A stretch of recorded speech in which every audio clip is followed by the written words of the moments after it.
Faits divers. Aujourd'hui, nous cherchons à comprendre pourquoi le foot n'arrive pas à faire plus de place aux entraîneurs noirs. Europe, Afrique, Amérique, les footballeurs talentueux, nous en avons connus.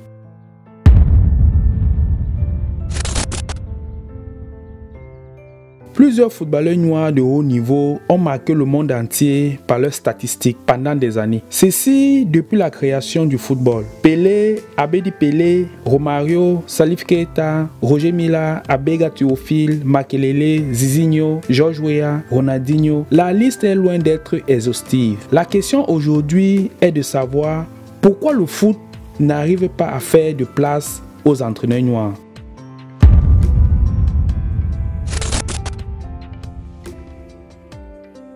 Facile est de constater, difficile est de croire que même plusieurs sélections africaines, américaines ne font pas confiance à des entraîneurs noirs parce qu'ils sont à la recherche du sorcier blanc.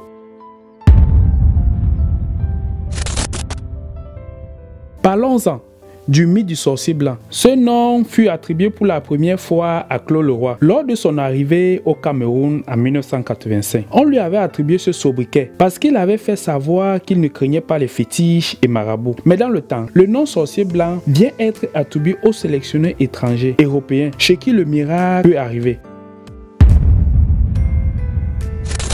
Revenons à notre questionnement du départ. Pourquoi n'y a-t-il pas d'opportunité pour les entraîneurs noirs dans le football, malgré leur excellente carrière de footballeur? Clarence Seedorf, dans les colonnes du Daily Mail, déclarait ceci.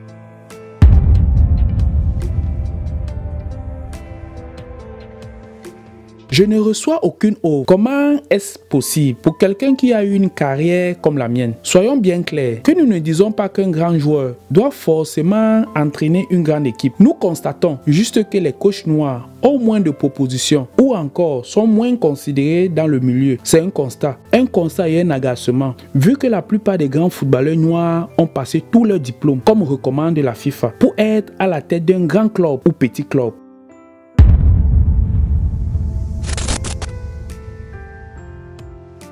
Mais malheureusement, c'est la réalité que vivent beaucoup d'entraîneurs noirs. Le constat est même plus pitoyable pour les entraîneurs africains qui sont moins considérés par les clubs européens. Le football progressera quand il y aura plus d'anciens joueurs noirs qui réussiront à devenir entraîneurs. C'est un travail de longue haleine. On espère y arriver.